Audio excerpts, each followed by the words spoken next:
Assalamualaikum warahmatullahi wabarakatuh. Kami dari kelompok 7 akan mempresentasikan hasil diskusi kami mengenai bab 9 konsep Watson tentang kehidupan psikis individu.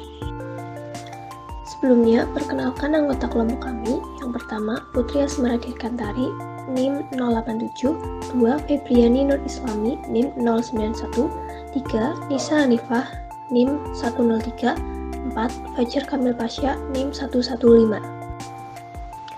Materi pertama, aliran psikologi behaviorisme akan disampaikan oleh Fajar. Materi kedua, John B. Watson dalam psikologi behaviorisme akan disampaikan oleh Putri. Materi ketiga, pendapat Watson dalam psikologi behaviorisme akan disampaikan oleh Febriani. Materi keempat, kontribusi dan prestasi Watson sekaligus kesimpulan akan disampaikan oleh Nisa. Kepada rekan-rekan anggota dipersilahkan untuk menyampaikan materinya. Pengertian aliran behaviorisme. Psikologi behaviorisme atau behavioristik adalah aliran psikologi yang mempelajari segala perubahan pada tingkah laku manusia sebagai makhluk reaktif yang memberikan respon terhadap lingkungan di sekitarnya. Aliran behaviorisme ini didirikan oleh John Watson pada tahun 1913 dan digerakkan oleh Burrhus Frederick Skinner. Behaviorisme merupakan aliran yang revolusioner, kuat, dan berpengaruh, serta memiliki sejarah yang cukup dalam, sama halnya dengan psikoanalisis. Ivan Pavlov, seorang ahli fisiologi dari Rusia, mengajukan gagasan-gagasan mengenai pendekatan objektif dalam mempelajari manusia, berdasarkan pendekatan yang materialistik dan mekanistik. Aliran psikologi behaviorisme ini lahir sebagai reaksi terhadap introspeksionisme, atau menganalisis jiwa manusia berdasarkan laporan-laporan yang subjektif, dan psikoanalisis atau berbicara tentang alam bawah sadar yang tidak nampak. Lalu selanjutnya, behaviorisme fokus pada analisis tentang perilaku yang tampak, dapat diukur, dilukiskan, dan diramalkan. Behaviorisme juga dikenal dengan teori belajar, karena menurut mereka seluruh perilaku manusia kecuali insting adalah hasil belajar. Nah, menurut pendekatan behavioristik ini, belajar dipahami sebagai proses perubahan tingkah laku teramati yang relatif lama, sebagai hasil yang didapat dari sebuah lingkungan.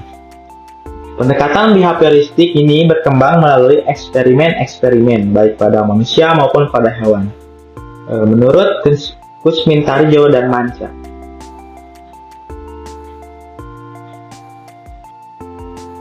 Prinsip-prinsip belajar behaviorisme. Poin pertama ada stimulus dan respons. Stimulus adalah apa saja yang diberikan guru kepada siswa, misalnya olahraga dan gambar, dalam rangka membantu belajarnya.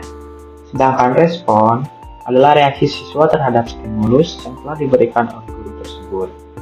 Reaksi ini haruslah dapat diamati dan dapat diukur. Lalu pada poin kedua ada reinforcement, yaitu konsekuensi yang menyenangkan akan memperkuat perilaku, yang disebut penguatan atau reinforcement. Sedangkan konsekuensi yang tidak menyenangkan akan memperlemah perilaku yang disebut dengan hukuman atau punishment. Reinforcement sendiri terdiri dari beberapa bagian. Pertama ada penguatan positif dan negatif. Stimulus positif yang diikuti respon disebut penguatan positif. Sedangkan peristiwa yang dinilai negatif untuk memperkuat perilaku disebut penguatan negatif. Lalu yang kedua ada penguatan primer dan sekunder. Penguatan primer adalah penguatan yang digunakan untuk memenuhi kebutuhan fisik, sedangkan penguatan sekunder adalah penguatan yang digunakan untuk memenuhi kebutuhan non-fisik. Lalu ada yang ketiga, segera memberi penguatan. Penguatan hendaknya diberi segera setelah perilaku muncul karena akan menimbulkan perubahan perilaku yang jauh lebih baik daripada pemberian penguatan yang diulur-ulur waktunya. Lalu yang keempat ada pembentukan perilaku. Menurut Skinner, untuk membentuk perilaku seseorang diperlukan langkah-langkah. Itu langkah-langkahnya yang pertama ada mengurai perilaku yang akan dibentuk menjadi tahapan-tahapan yang lebih rinci. Yang kedua ada menentukan penguatan yang akan digunakan. Lalu yang terakhir Penguatan terus diberikan apabila muncul perilaku yang semakin dekat dengan perilaku yang akan dibentuk. Yang kelima, ada kepunahan. Kepunahan akan terjadi apabila respon yang telah terbentuk tidak akan mendapatkan penguatan lagi dalam waktu tertentu. John B. Watson memiliki nama lengkap John Brodus Watson, adalah seorang psikolog perintis yang memainkan peran penting dalam mengembangkan psikologi aliran behaviorisme.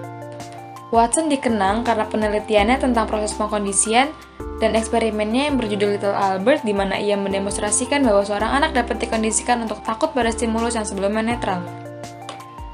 John B. Watson dilahirkan di Greenville pada tanggal 9 Januari tahun 1878 dan meninggal di New York pada tanggal 25 September tahun 1958. Watson mulai belajar ilmu filsafat di Universitas Chicago dan mendapatkan gelar Doctor of Philosophy pada tahun 1903, dan Joe B. Watson mulai mengajar psikologi di Universitas Johns Hopkins pada tahun 1908.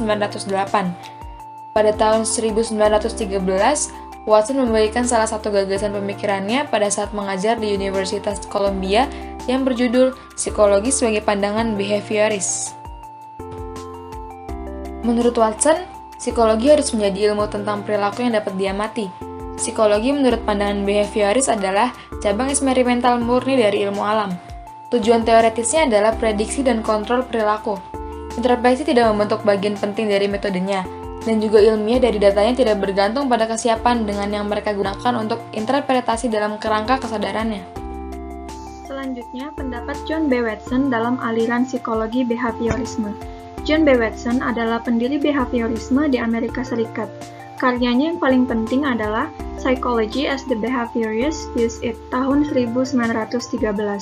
Karya ini mempunyai pengaruh yang besar sekali terhadap perkembangan psikologi behaviorisme, yang saat itu sangat mementingkan kesadaran. Watson berpendapat bahwa psikologi haruslah menjadi ilmu yang objektif. Karena itu, ia tidak mengakui adanya kesadaran yang hanya dapat diteliti melalui metode introspeksi. Pendapat-pendapat Watson umumnya adalah ekstrim, dan argumentasi-argumentasinya pun mempertahankan pendapat itu seringkali kekanak-kanakan, sehingga seringkali Watson disebut sebagai naive behaviorist.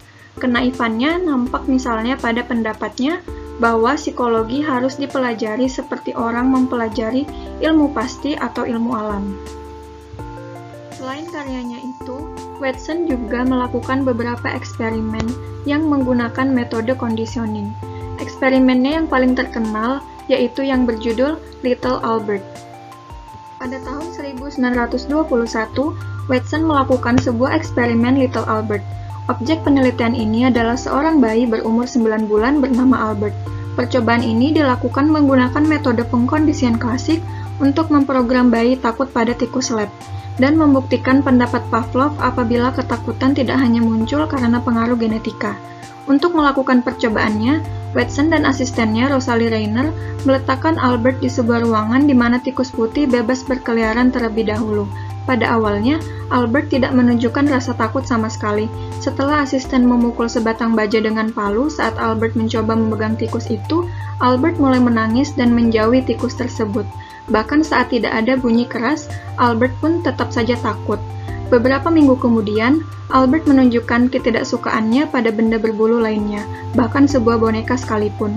Dari eksperimen ini, menunjukkan bahwa pengkondisian tidak hanya berdampak pada sebuah kondisi spesifik yang dilakukan secara berulang-ulang, tetapi juga berdampak secara umum.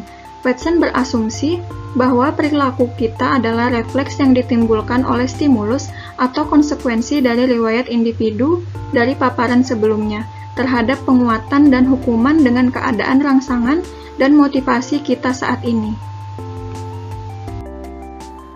Aliran behaviorisme mulai kehilangan pegangannya setelah tahun 1950, meskipun banyak dari konsep dan prinsipnya yang masih digunakan hingga saat ini. Berikut merupakan kontribusi dan prestasi John B. Watson dalam psikologi. Pada tahun 1915, beliau menjabat sebagai Presiden American Psychological Association atau APA. 4 tahun berselang, beliau menerbitkan Psychology from the Standpoint of a Behaviorist tahun 1925. beliau menerbitkan Behaviorism 3 tahun berselang. Beliau menerbitkan Psychological Care of Infant and Child tahun 1957. Beliau mendapat penghargaan American Psychological Association atau APA untuk kontribusi ilmiah terkemuka. Kesimpulan dari materi yang telah disampaikan, yang pertama, psikologi behaviorisme adalah aliran psikologi yang mempelajari segala perubahan pada tingkah laku manusia sebagai makhluk reaktif yang memberikan respon terhadap lingkungan sekitarnya. Yang kedua, adanya aliran ini disebabkan oleh rasa kurang puas terhadap teori psikologi yang ada yang hanya menekankan pada segi kesadaran saja. Ketiga, Watson berpendapat bahwa psikologi haruslah menjadi ilmu yang objektif. Karena itu, beliau tidak mengakui adanya kesadaran yang hanya dapat diteliti melalui metode introspeksi. Metode introspeksi sendiri tidak objektif dan tidak ilmiah. Yang keempat, pendapat Watson umumnya ekstrim dan cara beliau untuk mempertahankan argumennya sering kekanak-kanakan. Maka, beliau sering disebut sebagai dengan naive behaviorist. Sekian presentasi dari kelompok kami. Terima kasih karena telah memperhatikan sampai selesai. Mohon maaf apabila ada kekurangan ataupun salah-salah kata. Assalamualaikum warahmatullahi wabarakatuh.